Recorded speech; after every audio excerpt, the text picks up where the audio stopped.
Buenas tardes, chicos, pues ya estamos conectándonos aquí para nuestra clase del día de hoy del curso de verano remedial de primera comunión para nuestros niños del catecismo. Vamos a mandarles los enlaces a los chicos para que terminen de conectarse los que todavía no se conectan.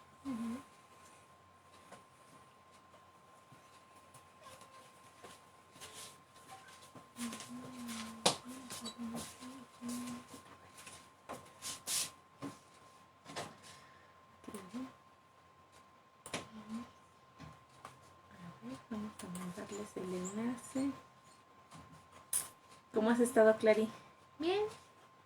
¿Bien? Ah, que no estás yendo a la escuela, ¿cierto? Todavía no entras a la escuela, sí, todavía es no cierto. Todavía no entras a la escuela.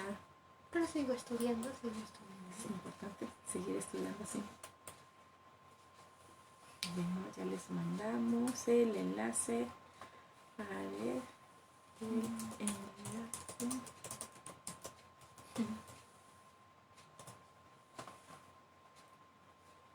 Ok, chicos, pues vamos a dar inicio el día de hoy. Esperamos que se conecten pronto. Nos faltan algunos niños aquí para que se conecten. Vamos a ponernos mientras en presencia del Señor. Vamos a agradecerle este día que nos dio nuevamente la oportunidad de volver a nacer, volver a vivir este día de hoy. Y vamos a pedirle que se haga presente entre nosotros. En el nombre del Padre, del Hijo y del Espíritu Santo. Amén. Ven, Espíritu Santo, llena los corazones de tus fieles y enciende en ellos el fuego de tu amor. Envía, Señor, tu Espíritu y todo será creado y se renovará la faz de la tierra. En esta tarde, Señor, te agradecemos todas las bondades que nos has dado. Te damos gracias porque nos permitiste amanecer un día más, por los alimentos que pusiste en nuestras mesas, por las dificultades que nos ayudaste a librar el día de hoy. Te damos gracias también por nuestros padres, nuestros hermanos, nuestros maestros, por toda la gente que nos rodea y que tú permites que esté con nosotros. Ponemos en tus manos todas nuestras necesidades materiales, físicas, espirituales. Te pedimos por todos los enfermos, Señor, pero sobre todo te pedimos que te quedes con nosotros, que abras nuestro corazón y nuestro entendimiento para que esta tarde podamos escuchar tu palabra, podamos disfrutar del mensaje que tú nos traes. Padre nuestro que estás en el cielo, santificado sea tu nombre. Venga a nosotros tu reino, hágase tu voluntad en la tierra como en el cielo. Danos hoy nuestro pan de cada día, perdona nuestras ofensas, como también nosotros perdonamos a los que nos ofenden. No nos dejes caer en tentación y líbranos del mal. Amén. A ti, mamita María, te pedimos que nos sigas arropando y que nos sigas mostrando el rostro de tu Hijo Jesucristo. Dios te salve María, llena eres de gracia, el Señor es contigo. Bendita eres entre todas las mujeres y bendito es el fruto de tu vientre, Jesús. Santa María, Madre de Dios, ruega por nosotros pecadores, ahora y en la hora de nuestra muerte. Amén. En el nombre del Padre, del Hijo y del Espíritu Santo. Amén. Pues bueno, vamos a recordar que esta semana estamos viendo pues, los regalos de Dios, ¿verdad? Unos regalos muy grandes que nos trajo, que son los sacramentos. Y ya platicamos que pues sacramento quiere decir medio, ¿no? Quiere decir la forma por la que nosotros vamos a llegar a la santidad. Decíamos que si los 10 mandamientos son el cómo vamos a vivir nuestra vida para llegar a la santidad y alcanzar a Cristo, los sacramentos son el con qué vamos a vivir esa vida de santidad, con qué vamos a vivir nuestro camino, nuestro pasar por esta tierra para alcanzar la santidad y la gloria eterna con el Señor. Entonces, ayer terminamos de ver la primera parte de los sacramentos, porque recordamos que se dividen en tres, en sacramentos de iniciación, sacramentos de sanación y sacramentos de servicio. Hoy vamos a ver los demás sacramentos y vamos a descubrir muchas cosas muy grandes que el Señor nos ha dado a través de estos regalos. Pues primeramente nosotros también ya vimos qué es el pecado. Anteriormente ya platicamos cuáles son los pecados capitales y que pecado es todo aquello que nos aleja de la felicidad del Señor. Entonces también ya más o menos hay que es precisamente el sacramento que nos ayuda a tener esa reconciliación con nuestro Señor. El sacramento de la reconciliación es un gran regalo de nuestro Señor.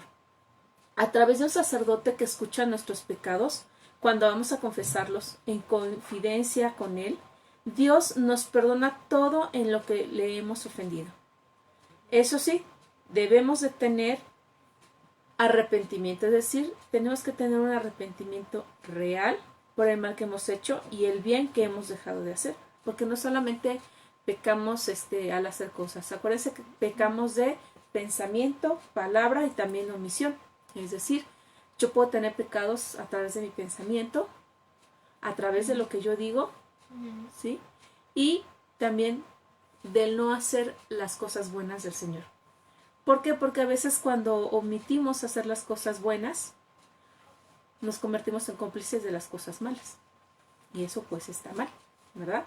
Entonces, tenemos que ir bien arrepentidos por el mal que hemos hecho y el bien que hemos dejado de hacer. Además nos da una paz tremenda y aumenta la fuerza para ser buenos cristianos, buenos hijos de Dios. Eso es lo que nos da el sacramento de la reconciliación.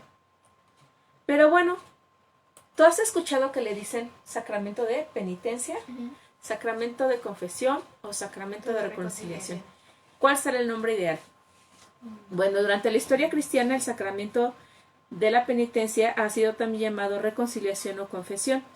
Pero finalmente los tres sacramentos, bueno, las tres palabras se refieren al mismo sacramento, ¿sí? A diferencia de los juicios tradicionales, en los juicios divinos, el pecador no debe mostrarse asustado sino agradecido porque el juez en el sacramento de la penitencia es Dios y gracias a él quien confiesa sus pecados no es condenado sino absuelto. Se le llama de la penitencia porque somos penitentes, porque vamos de alguna manera a reparar los daños. Esa sería nuestra penitencia. Confesión, pues porque vamos a confesarnos. Reconciliación, nos reconciliamos con el Padre. Los tres forman parte de lo que es el mismo sacramento, ¿no? El sacramento del perdón también se le llama. ¿Y qué es lo que sucede? Cuando hay un juicio, cuando se va a juzgar a una persona, la persona que está siendo juzgada generalmente tiene temor. Ya sea que haya obrado mal, o a veces ha obrado bien y es inculpado de algo, ¿no? Hay ese miedo, hay ese temor por lo desconocido, por el que va a pasar conmigo, ¿sí?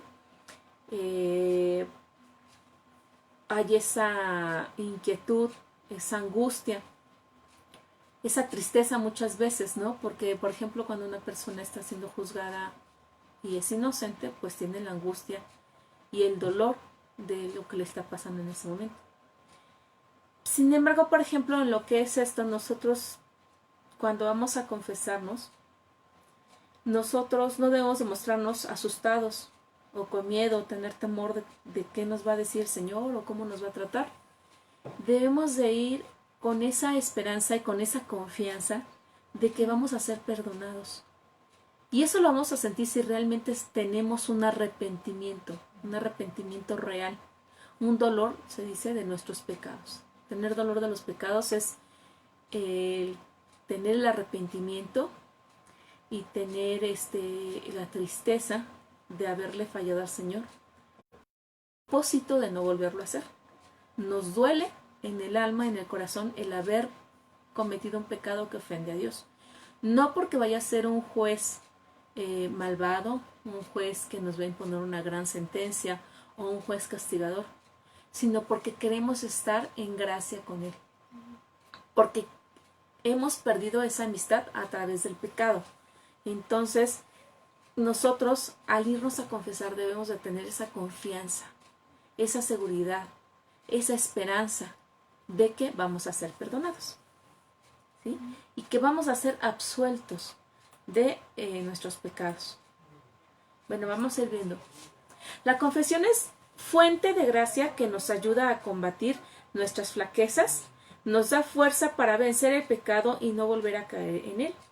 Es el sacramento por medio del cual se perdonan todos los pecados cometidos después del bautismo. Son absueltos por Dios a través del sacerdote, brindando en el creyente una nueva oportunidad de reconversión, purificación y una vida llena de gracia. El sacramento de la penitencia tiene varios pasos en su realización. El primero es la reconciliación, es decir, el examen de conciencia, recordar los propios pecados. Nos puede ayudar en meditar qué faltas hemos cometido contra los 10 mandamientos de la ley de Dios y también los pecados capitales que hemos cometido, ¿no? Las cosas buenas que a lo mejor no hemos hecho y debíamos haber hecho. Eso nos puede ayudar a hacer un buen examen de conciencia. El arrepentimiento, también llamado acto de contrición, es la acción de reconocer que se ha ofendido a Dios, existiendo el firme propósito de no volver a pecar. Fíjense que pasa algo muy chistoso con nosotros, y yo creo que todos lo hemos experimentado, ¿no? A veces sabemos que lo que estamos haciendo no es lo correcto, y tratamos de justificarlo, ¿no? Es decir, no está bien a lo mejor que discutamos, que nos peleemos. Y entonces, cuando llega la mamá y te dice, ¿por qué se están peleando? No deben de pelear, son hermanos, deben de amarse. Y entonces, discúlpate con tu hermano. Sí, pero es que él empezó que ahí ya estamos justificando que es nuestra acción. Muchas veces es lo que cometemos, un error que cometemos. Justificamos en sí el pecado, es decir, no estamos verdaderamente reconociendo que hemos fallado. Cuando anteponemos una justificación al pecado, es decir, justificamos nuestro pecado, estamos anteponiendo esa justificación al reconocer que de verdad pecamos. Entonces, ¿qué es lo que sucede ahí? No estamos siendo humildes y reconocer nuestro pecado, pero además por lo mismo no vamos a tener o no vamos a lograr tener ese propósito de enmienda. ¿Ese propósito de qué? De resarcir el daño y de cambiar. Entonces es muy importante entender lo que es el arrepentimiento. El tercer paso es la confesión. Es la manifestación breve, sincera y completa de los pecados ante el sacerdote. Pero ojo, hay que ir a confesar nuestros pecados, no los de los demás, ¿no? Cuando uno va a confesarse, uno ya hizo su examen de conciencia, uno ya tiene el arrepentimiento y uno debe de llegar con el sacerdote a decirle, pequé, y decir el pecado, lo que hice, ¿sí? Porque muchas veces vamos a confesar los pecados de los demás y es darle una vuelta para no soltar lo que decimos. Debemos de tener esa confianza de decirlo, porque además nos van a ser absueltos. Y si necesitáramos alguna ayuda, alguna orientación, Cristo a través del sacerdote pues nos la va a hacer llegar, ¿no? La absolución es el perdón de los pecados por parte del sacerdote con la autorización de Jesucristo, fortaleciendo la confianza y esperanza en Dios. La satisfacción es el acto de penitencia impuesto por el sacerdote para reparar el daño ocasionado por el pecado. Es decir, si yo daño a otra persona, lo más seguro o lo más prudente es que me pidan que pues repare el daño que hice, ¿no? O si el daño es contra mí, bueno, es hacerlo. O sea, la penitencia es la que nos va a ayudar a cambiar, ¿sí? A verdaderamente reconciliarlos conmigo y con los demás también. No solo nos reconciliamos con Dios. Es algo integral, ¿sí? Es de alguna, por así decirlo, es reparar, y lo vamos a ver un poquito adelante, permitirle a Dios que repare, que sane no solamente mi interior, sino mi entorno, a través de que yo perdone a los demás y repare los daños que se tengan que reparar.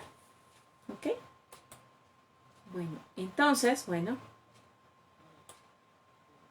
vamos a ver que el sacramento de la penitencia tiene varios pasos en su realización, ya los recordamos. Y el sacramento de la penitencia debe ser auricular, individual y secreto. ¿A qué se refiere? Que tiene que estar la persona presente y hablarlo verbalmente, ¿sí? Esa es una. La otra dice que es individual. No vamos a ir nosotras, vente, vamos a confesarle y entre las dos le decimos no. Jesucristo a través del sacerdote, a través de la persona del sacerdote y yo. Individual. Auricular, hablado. Bueno, obviamente, tiene que ser de manera personal, ¿no? Y en secreto, ¿sí? Es decir, hay el secreto de la confesión. No lo vamos a decir a voces abiertas y que todo el mundo se entere, y tampoco el sacerdote va a revelar la confesión. Hay algo que se llama el secreto de la confesión, ¿sí? Se va a quedar ahí. Ok, ya que el sigilo sacramental impide al sacerdote, lo que les decía, de velar cualquier confesión. Este sacramento representa la mejor manera de recibir la misericordia, los dones del cielo y el perdón de Dios.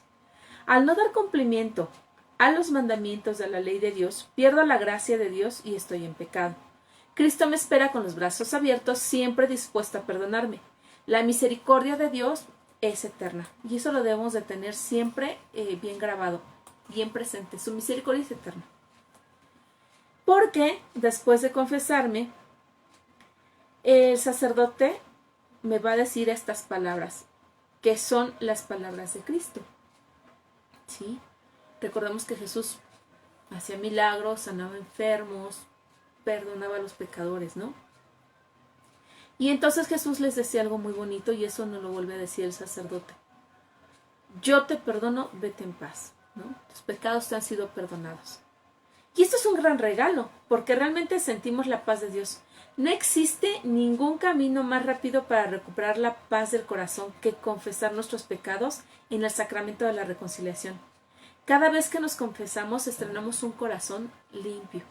Estrenamos un alma más blanca, más limpia, libre de pecado. Más fuerte, más sana, más llena de su gracia. Se nos van curando las heridas de nuestra alma. Estrenamos una casa interior limpia. Celebramos la fiesta de la misericordia de Dios, que nos ha perdonado con un amor incondicional y universal. Así como el hijo pródigo cuando vuelve a los brazos del Padre.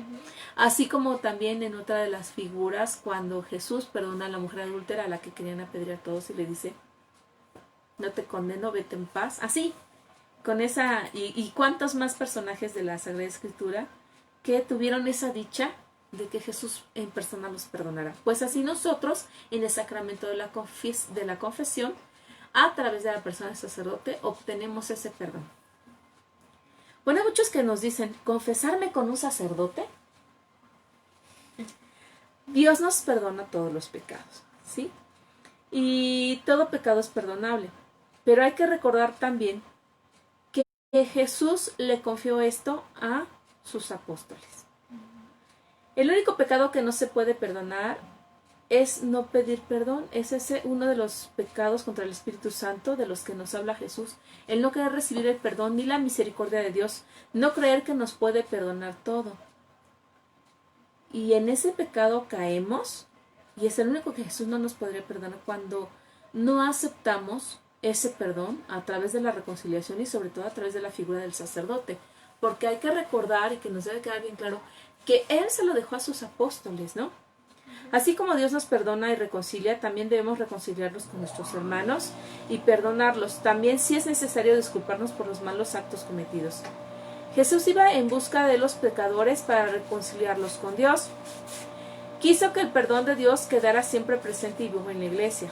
Después de resucitar, Jesús se aparece ante los apóstoles en diversas ocasiones. Les confía a los apóstoles la iglesia el poder perdonar los pecados. Este perdón nos lo da Jesús por medio del ministro de la iglesia, el sacerdote, en el sacramento de la reconciliación y la penitencia. Entonces, ahorita vamos a ver algunas de las citas bíblicas en donde vemos que Jesús precisamente le dejó a los sacerdotes encomendado el sacramento. Él lo instituye y además les deja encomendado este sacramento para su iglesia. ¿Nos ayudas? Okay. Ahí está resumen viendo del Juan 20, del 21 al 23.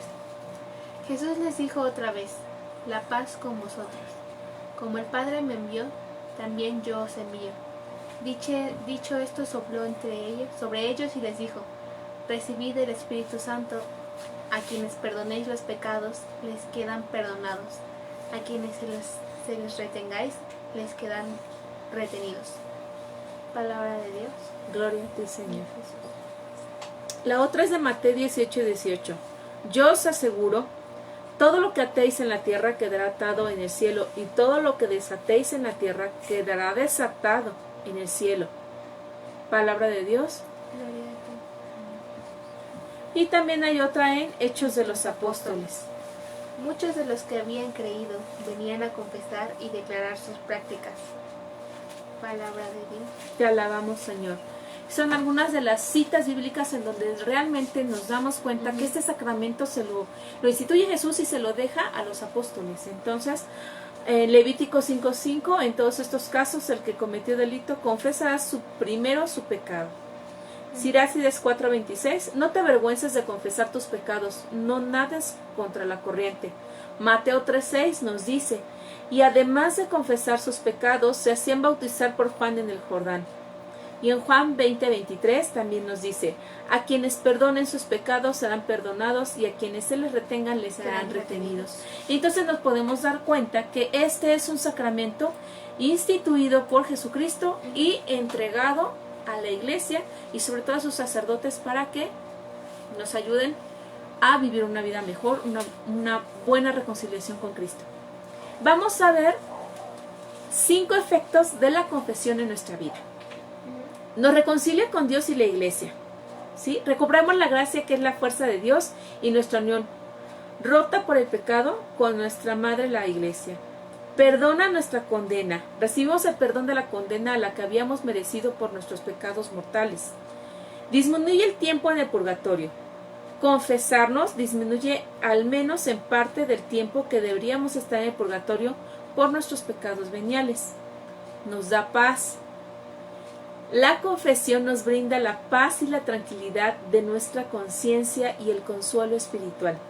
Aumenta nuestras fuerzas, nos provee de fuerzas espirituales que son necesarias para el combate cristiano. Todo eso nos da el sacramento de la confesión. Bueno, pues ahora vamos a hablar de otro de los sacramentos que son de sanación, que es el de la unción de los enfermos. Y este sacramento a veces es un poquito mal entendido, mal interpretado, porque la gente lo confunde con que si te dan la unción de los enfermos es porque ya te vas a morir. Y eso no es cierto. Bueno, vamos a ver algo. Dios ama a los enfermos. Cuando alguien está muy enfermo o es muy mayor y puede o está en peligro de muerte, necesita la ayuda de Dios para ese momento. ¿Estamos de acuerdo? ¿Sí? Bueno. Una ayuda que consta de fuerza, paz y ánimo. Además de perdonar todos los pecados del enfermo y prepararle para el momento de la muerte y ir al cielo. Ojo, no quiere decir que si ya te dan este sacramento te vas a morir. Es por si tú estás en peligro de muerte, prepararte a la presencia de Dios que te está llamando. Es decir, no quiere decir que si me dan este sacramento me voy a morir. No. Es ayudarte a que si tú de alguna manera estás en ese peligro, en ese riesgo de muerte, en el momento que llegue tu muerte puedas estar preparado para llegar con Jesús. Pero también vamos a ver otras cosas que nos otorga este sacramento. Es como si se crease una unión con la pasión que Cristo sufrió. Así los enfermos ayudan con sus dolores a llevar la cruz a Jesús y a la vez Él les ayuda a ellos con sus últimos momentos de vida. A lo largo de su paso por la tierra, Jesucristo tuvo cercanía y compasión con los enfermos para brindarles sanación física y espiritual. Esta obra de misericordia continúa hoy en día con el mismo empeño con su cuerpo místico, que es la Iglesia, y se le conoce como el sacramento de la unción de los enfermos. ¿Qué es la unción de los enfermos? Entonces, es aquel de los sacramentos en el que la Iglesia se une al enfermo para encomendarlo ante Jesucristo, pidiendo por su salvación y gracia, ayudando a fortalecer su alma y evitando que caiga en la desesperación. Es decir, nos va a ayudar, nos va a animar para la enfermedad que tenemos, ¿sí?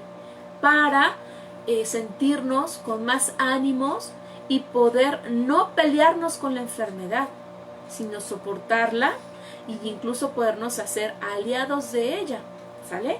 Con la administración de la unción de los enfermos se ayuda a quien padece una enfermedad a aceptar el sufrimiento unido a Jesucristo.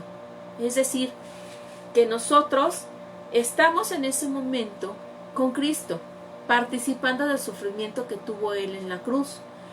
Vamos a darle sentido a nuestro sufrimiento. No vamos a estar solos sufriendo con la enfermedad. Cristo se hace presente y nos ayuda en ese momento. Nos unimos a Él en su sufrimiento, pero Él se une a nosotros para que podamos soportarlo, implicando no solo una curación física, sino también espiritual, ya que otorga el perdón de los pecados.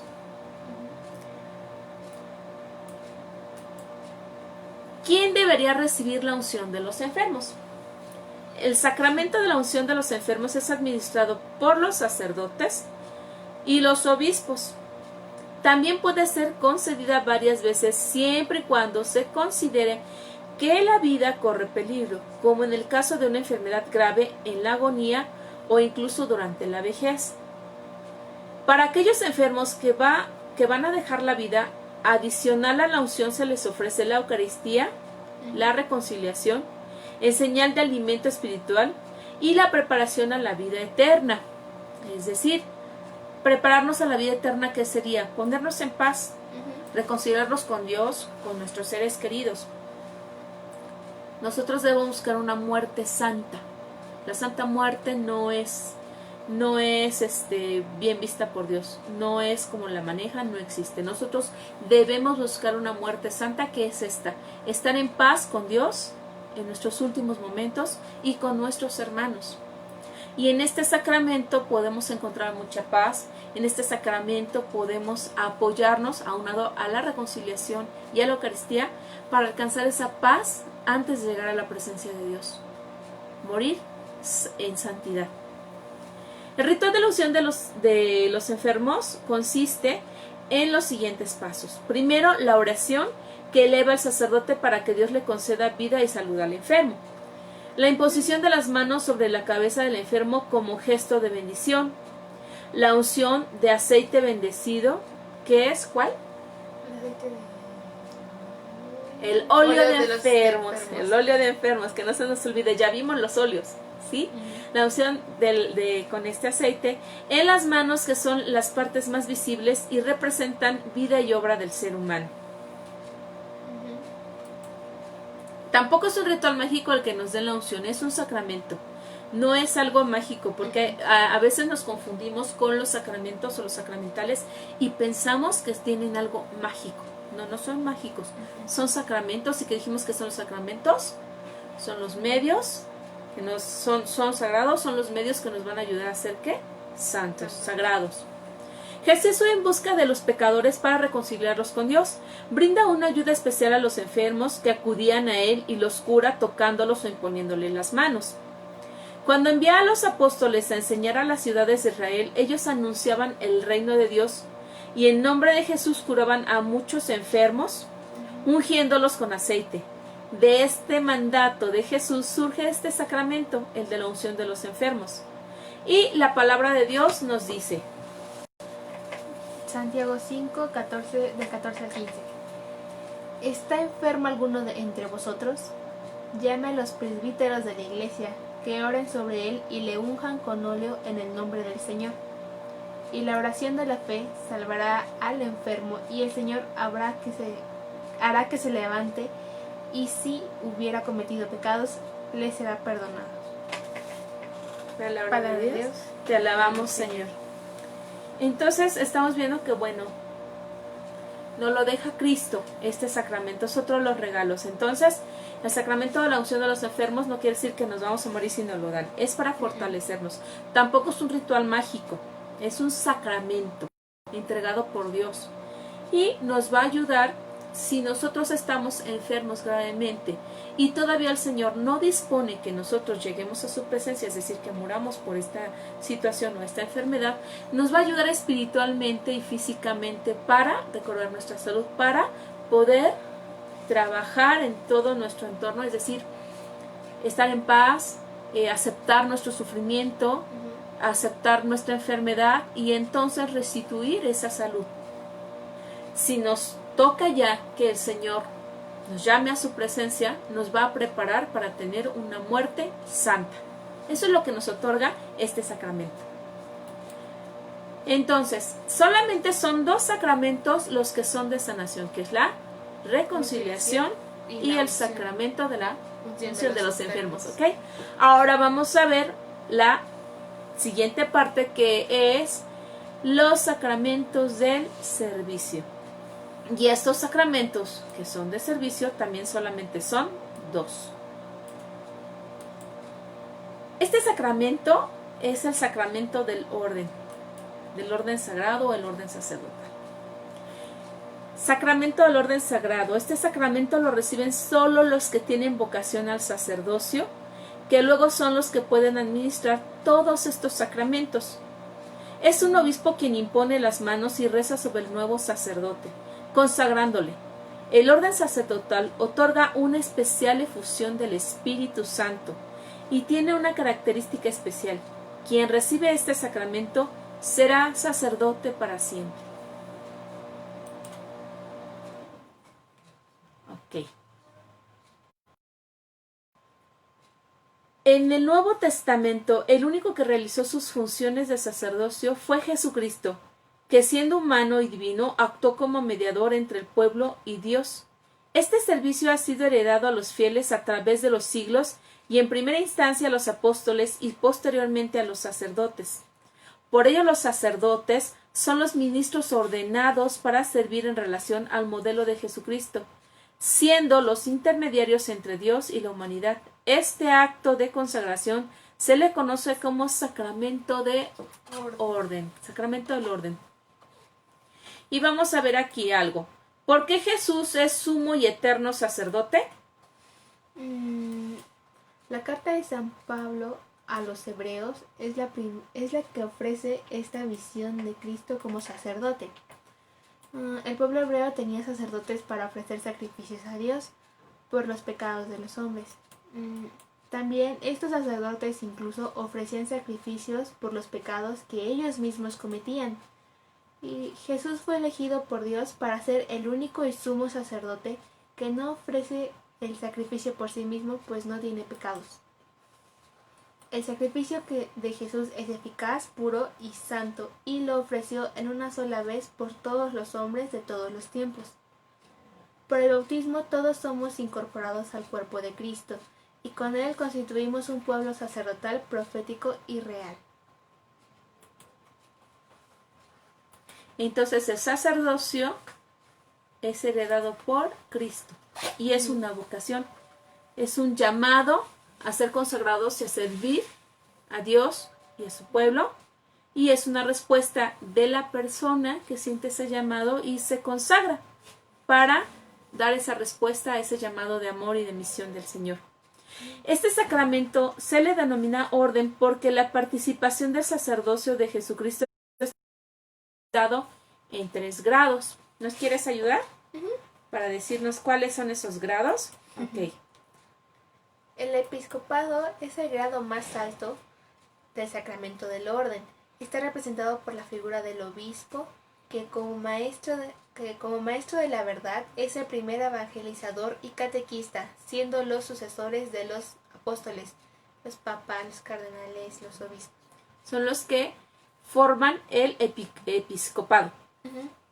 Después le siguen el presbiterado, que son los sacerdotes que colaboran con el obispo, enseñan a santificar, administrar los sacramentos y anuncian el evangelio.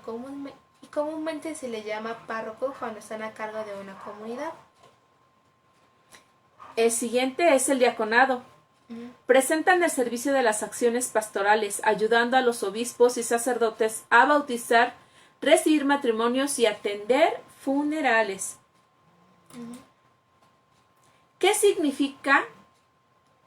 ¿Cuál es el significado del sacramento del orden? El sacramento del orden y su celebración tiene un significado teológico muy profundo, ya que demanda en gracias y en exigencias tanto para el sacerdote como para toda la Iglesia.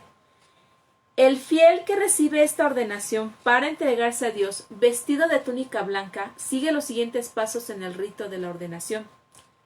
La imposición de las manos por parte del obispo, unción de las manos con óleo sagrado, oración de consagración, entrega de los símbolos del poder sagrado para poder ser consagrados, y una vez consumado el acto, el sacerdote se hace presente ante los fieles y ante la Iglesia de Jesucristo.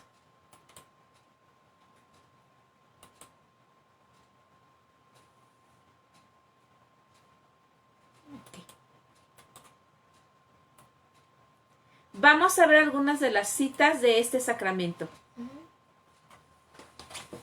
Hebreos 5 del 1 al 10.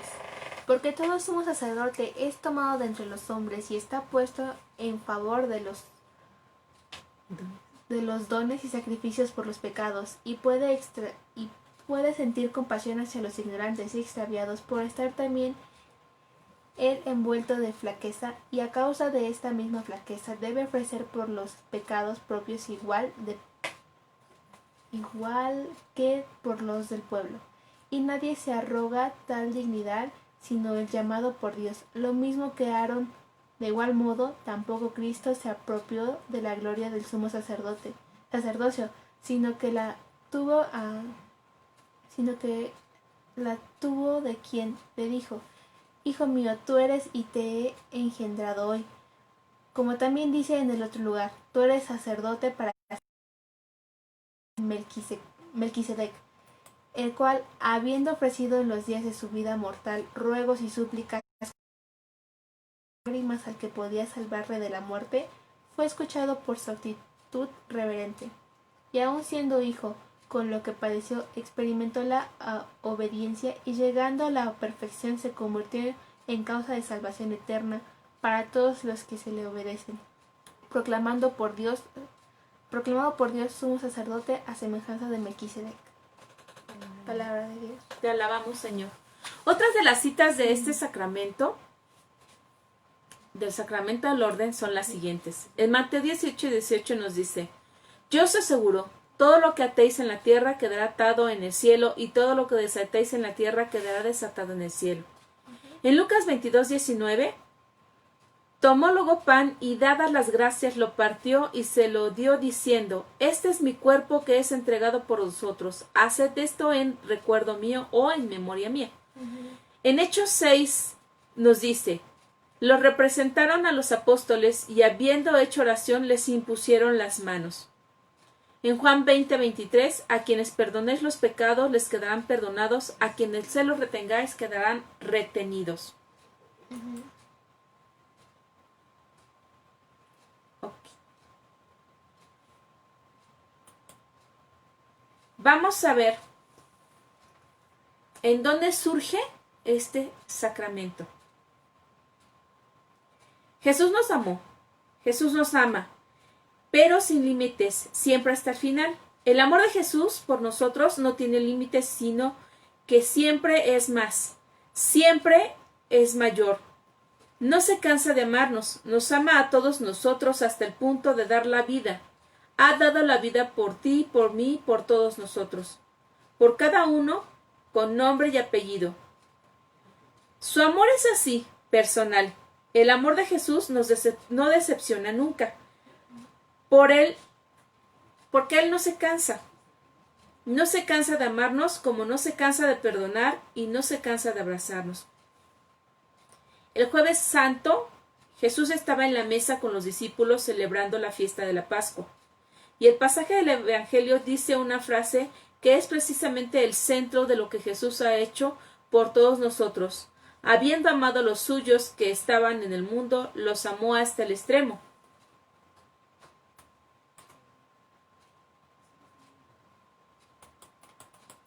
En aquel tiempo era habitual esto.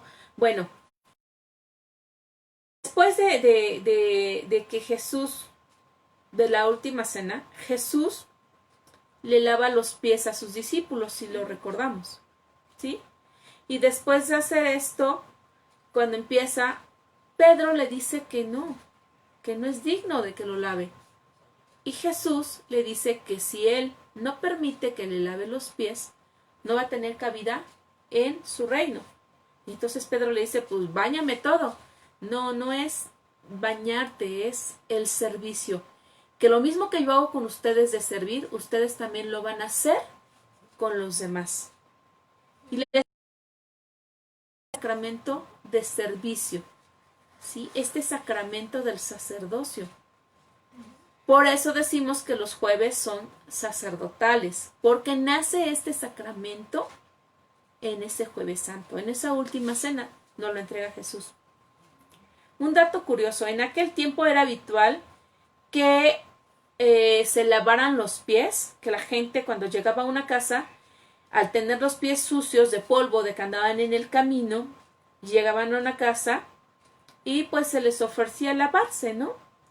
A la entrada de la casa se lavaban los pies, pero esto no lo hacía el dueño de la casa, lo hacían los esclavos en el trabajo de esclavos. Y Jesús lava como esclavo nuestros pies, los pies de los discípulos.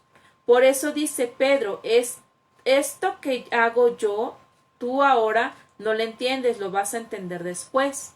¿Por qué? Porque está hablando de que nosotros tenemos que actuar en servicio a los demás. ¿Sí? Ejercer ese sacerdocio que estamos, o que obtuvimos más bien, en nuestro bautismo es eso, el servir a los demás. Entonces los sacerdotes sirven al pueblo de Dios por amor, por esa entrega y esa consagración que le hicieron a Cristo. Es un sacramento de servicio por amor a Cristo. ¿Sí? Y bueno, como yo les comentaba, fue entregado ese jueves santo. Vamos a ver los 3 efectos del orden sacerdotal. Otorga la gracia sacramental. Es la ayuda sobrenatural para ejercer de manera adecuada las funciones que corresponden al ministerio, como celebrar la misa y perdonar los pecados de la confesión. Imprime carácter. El carácter no se borra. Es por eso que quienes son ordenados sacerdotes lo son para siempre. Este carácter los hace uno solo con Cristo, con un Cristo sacerdote. Cuando ellos son consagrados, ellos no van a dejar de hacerlo. Pudieran a lo mejor retirarse del sacerdocio, porque tienen a lo mejor esa opción, pero no dejan de ser sacerdotes, simplemente dejan de fungir sus acciones como sacerdotes, pero no dejan de ser sacerdotes. Aumenta la gracia santificante. Esta gracia es la ayuda que Dios da para responder al llamado a ser verdaderos hijos suyos. Bueno, hablábamos hace rato de la jerarquía y bueno, vamos a ver rápidamente lo que son, cómo está conformada la jerarquía de la iglesia y a qué se dedica pues cada uno, qué es lo que hace cada uno de los miembros de esta jerarquía. El Papa es el obispo de Roma, además es quien, siguiendo la sucesión del apóstol Pedro, tiene la misión de pastorear a la Iglesia Universal. Es un cardenal que por medio del cónclave, que es la reunión secreta de todos los cardenales del mundo, es elegido por medio de la oración y asistencia del Espíritu Santo para ser quien guíe a toda la Iglesia. El actual Papa se llama Francisco. El cardenal. Bueno, los cardenales son obispos que han sido creados cardenales por medio de un papa. Ellos son enviados a diferentes países para guiar y cuidar a la iglesia presente en determinado lugar. Los cardenales forman lo que se conoce como el colegio cardenalicio, que se reúne con el papa para tomar decisiones pastorales y doctrinales o para elegir un sucesor de Pedro, cuando hay la sede vacante, es decir, cuando por alguna razón no tenemos un papa en función. Nuestro cardenal en la Arquidiócesis Primada de México es el cardenal Carlos Aguiar Retes.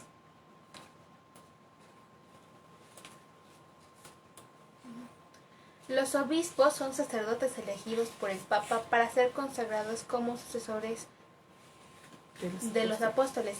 Ellos son enviados a las diferentes ciudades del mundo, se les encomienda el cuidado de una iglesia particular, que es una porción de la Iglesia Universal, y bajo la dirección y comunión con el Papa, cuidan la pastoral, doctrina y moral de la diócesis o arquidiócesis que les han sido encargadas.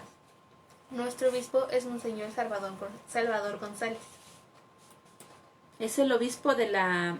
Arquidiócesis. No, de la primera zona pastoral, la primera vicaría ahora, que es Santa María de Guadalupe, ya con la división que se hizo. Bueno, los sacerdotes de la jerarquía de la iglesia va a continuar los sacerdotes. Son hombres que luego de haberse formado por 9 o más años en un seminario o comunidad religiosa, son ordenados por un obispo. Ellos, en comunión con el obispo y por ende con el Papa y la Iglesia Universal, pastorean una comunidad parroquial o cumplen con diversas funciones pastorales que les son asignadas. A algunos sacerdotes son de las funciones que les dan párrocos. A ellos se les asignará una comunidad parroquial para que la guíen y acompañen pastoralmente. Vicarios parroquiales se encargan de ayudar en la acción evangelizadora de una comunidad parroquial bajo la guía de un párroco. Adscritos son sacerdotes que tienen designada una labor particular dentro de las diócesis, como educadores, delegados arzobispales, entre otras tareas, y viven en una parroquia. Nuestro párroco es el padre Agustín de Diego. Los diáconos. Hay dos tipos de diáconos. Los transitorios, hombres que están en un proceso para ser sacerdotes y sirven como diáconos por un tiempo determinado antes de su ordenación sacerdotal. Por otro lado, los diáconos permanentes, aquellos hombres casados que se forman para ser diáconos, pero no son ordenados como sacerdotes. Los diáconos con Cristo servidor, a ellos se les encomienda la labor pastoral y caritativa de la Iglesia como la acción evangelizadora. Todos, desde el Papa hasta los laicos, formamos la Iglesia Católica y estamos unidos por la comunión. Además, tenemos la tarea fundamental de orar unos por otros en todo momento. Entonces, eso conforma la jerarquía de la Iglesia. El primer orden que reciben quienes van a ser sacerdotes es el diaconado, y después son ordenados sacerdotes, y ya los demás nombramientos que se reciben es por el trabajo pastoral que les es encomendado. Los obispos, los cardenales y bueno, el Papa, que es el máximo jerarca de nuestra Iglesia Católica. ¿Ok? Bueno, pues entonces ahora vamos a ver otro de los sacramentos, que es el sacramento del matrimonio. Y este también es un sacramento de servicio a la comunidad. El sacramento del matrimonio. Este sacramento es la unión entre un hombre y una mujer para siempre. Cuando estos se casan en la iglesia, es decir, quien está uniendo sus cuerpos y sus almas, los que se casan no pueden romper este matrimonio. Lo que Dios ha unido, que no lo separe el hombre. Y esto lo dice Marcos en el capítulo 10, versículo 9. El modelo que los hombres y mujeres tienen que seguir es el de la Sagrada Familia. Jesús, la Virgen María y San José. El matrimonio es para toda la vida. Es una unión para toda la vida. El mundo actual vive una lamentable realidad de crisis familiar, ya que el hombre se ha alejado de las metas espirituales, inclinándose por los materiales e incluso adaptando la religión de acuerdo a sus intereses. Así vemos la unión libre, la extinción de la virginidad, el adulterio, 3 preceptos que constituyen un pecado de acuerdo al dogma cristiano. Sí, es decir, el sacramento del matrimonio se ha desvirtuado tanto que ya a nadie le interesa adquirir este sacramento. Ya todo lo vemos de una manera material, orientado solamente a lo material o a mis propios beneficios, y eso no es un matrimonio. De una u otra forma, Dios desde la creación nos ha llamado a vivir en un orden sobrenatural que va más allá de nuestras costumbres naturales. Por ello, el sentido espiritual del matrimonio debe estar orientado hacia el bienestar de la familia y los hijos, siguiendo la doctrina de la Iglesia. El sacramento del matrimonio tiene todos los elementos para la santificación. Y aquel que lo vive verdaderamente con la unción que brinda la Iglesia, se purifica, se santifica y estará preparado para encontrar a Dios. Cuando dos cristianos se comprometen ante este sacramento aceptando una larga vida de felicidad y fidelidad, reciben el don de fortaleza y gracia para caminar exitosamente juntos ante la bienaventuranza y la adversidad, con la capacidad para pedir perdón y perdonar. De acuerdo con esto,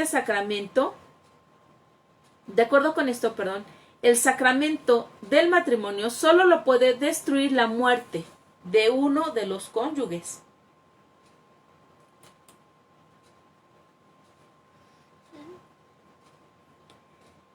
Este sacramento fue instituido por Dios. No existe el divorcio. Puede haber una nulidad y hay ciertas causales de la nulidad de un matrimonio.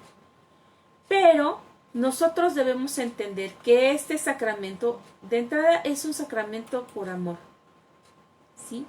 Las dos personas que deciden casarse tienen que ir de manera libre y plenamente convencidos del paso que van a dar. Es un sacramento muy bonito, quienes lo vivimos. Es una decisión que damos porque amamos al otro. El otro nos ama, pero además vivimos y queremos vivir siempre el amor de Dios entre nosotros. Cuando nos casamos por la Iglesia, que así le llamamos, cuando recibimos este sacramento, estamos invitando a que Dios se haga presente en este amor que sentimos nosotros dos. Y ese amor va a dar frutos en nuestros hijos. Si nos concede Dios la gracia de tener hijos, todo ese amor se va a vertir en nuestros hijos. Es el sacramento por el cual Cristo santifica a los esposos y les otorga su gracia para que se unan y formen un solo cuerpo, formen un solo amor, para que se complementen mutuamente y formen una comunidad familiar por la transmisión de la vida y la educación cristiana de los hijos. Los que administran ese sacramento no son los sacerdotes, son los contrayentes. El obispo, el sacerdote o el diácono que presiden la ceremonia no actúan como ministro, sino como testigo oficial de la Iglesia que da validez a la alianza matrimonial de los novios. Es decir, que nosotros somos los que estamos sirviendo como ministros, porque nosotros somos los que estamos llegando al altar de Dios y le estamos pidiendo que se haga presente en este amor, que bendiga nuestra unión. Entonces, no nos casó el padrecito, nos casamos nosotros porque nos amamos y queremos que Dios se haga presente en nuestras vidas, que Dios bendiga nuestro matrimonio. ¿Por qué los ministros del matrimonio son los propios contrayentes? Porque los novios son los que en nombre de Cristo realizan la alianza, la unión que los convierte en esposos, ejerciendo el sacerdocio común, no jerárquico, como el del sacerdote, que ha recibido en el bautismo y en la confirmación. San Pablo, en la primera de los Corintios, nos va a hablar de un himno al amor. Y les vamos a dejar, chicos, de tarea que busquen este himno y lo lean con sus papás en su casa, para que se acuerden cuáles son las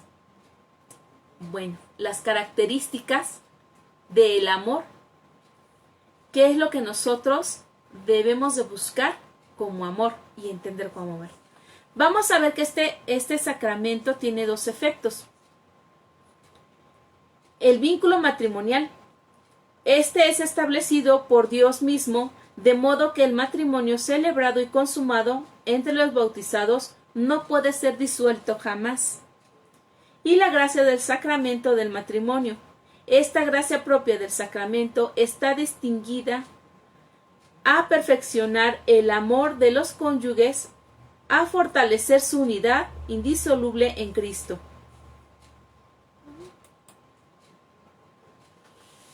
Entonces, bueno, esta oración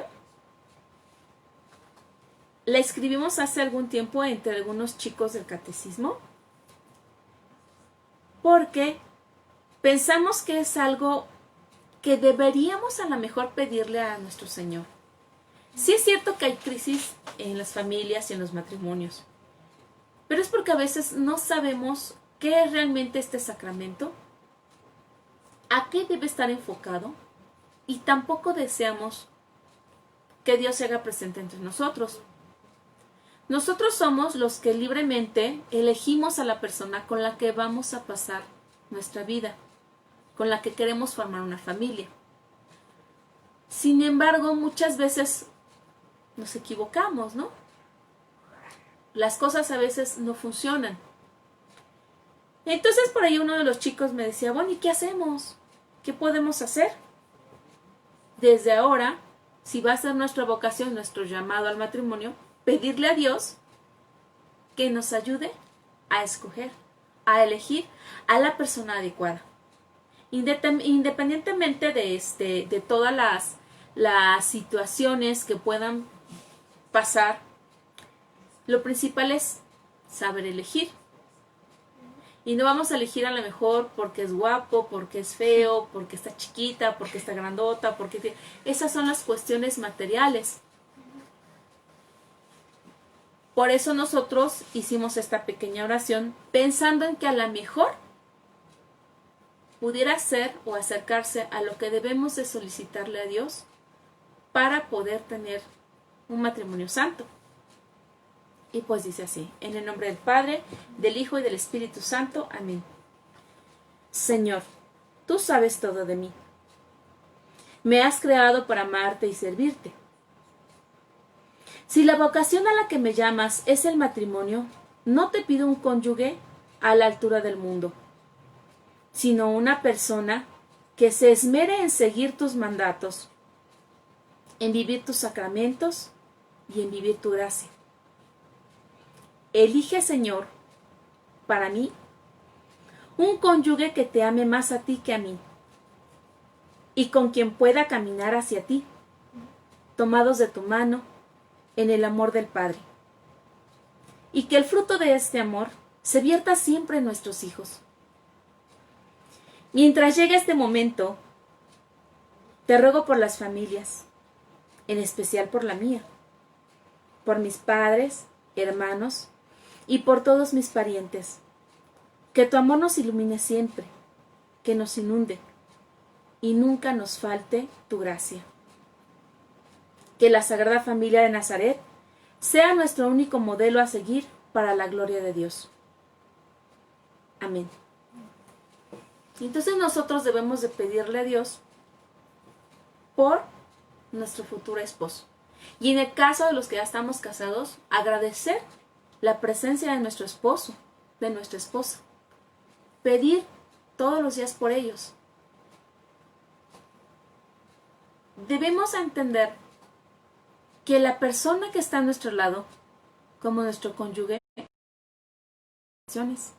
grandes o pequeñas, a nuestros anhelos, a nuestras ilusiones, es esa respuesta. Entonces, debemos de seguir orando como esposos para que nuestra familia sea bendecida por Dios y para que efectivamente su gracia entre en nosotros y podamos contra todas esas adversidades que nos presenta la vida. Debemos comprender que el sacramento del matrimonio nos va a ayudar a tener una familia santa y que debemos desear de verdad tener una familia en santidad. Si a lo mejor ya no estamos juntos por alguna situación, pidamos a Dios también por esta relación que ha sido rota, que Él la restaure de la mejor manera. Si de Él es que se puedan volver a juntar, lo hará. Y si no, por lo menos que la relación no sea triste, no sea amarga. Sea una relación llena de bendiciones por nuestros hijos. porque estamos unidos por nuestros hijos, como padres. Y nosotros que somos chiquitos y que todavía no tenemos ni novio ni nada, bueno, pues desde ahorita pedirle, Señor, si es tu llamado para que yo me case, pues ya no vamos a pedir que sea grande, que sea chiquito, que sea guapa. Vamos a pedirle que sea una persona que lo ame, que nos ayude a amarnos y que si es la persona ideal para estos fines matrimoniales, ¿verdad? Pues que llegue en su momento y que con él podamos disfrutar todo lo que él nos está dando. Hay que orar por las familias y buscar ser siempre una familia santa. Bueno, pues el día de hoy terminamos con esta pequeña oración que ya hicimos, que les compartimos. Los chicos que no se pudieron conectar, no se preocupen, seguimos subiendo los videos en el WhatsApp. Les seguimos pasando también todos los resúmenes. Cualquier duda, ahí en el chat nos la hacen saber. Se las vamos a tratar de contestar lo más pronto posible. Y también pues les pedimos que nos sigamos uniendo. Hoy terminamos con este tema y nos enlazamos hasta el próximo martes. Ya estamos en el fin de semana, ¿verdad? Ya mañana es viernes, ya pasamos otra semana de clases. Un aplauso porque le han estado echando muchísimas ganas. A todos los papitos que están apoyando ahorita a sus hijos con las clases, las escuelas. También los técnicos los apoyamos. Exactamente, les mandamos un abrazo. Y pues chicos, ya nada más es mañana, échenle ganas a su escuela, ténganle paciencia a sus... Denle muchos besos y muchos abrazos a sus papás y nos vemos el próximo martes. Cuídense mucho, les mandamos un beso. Adiós.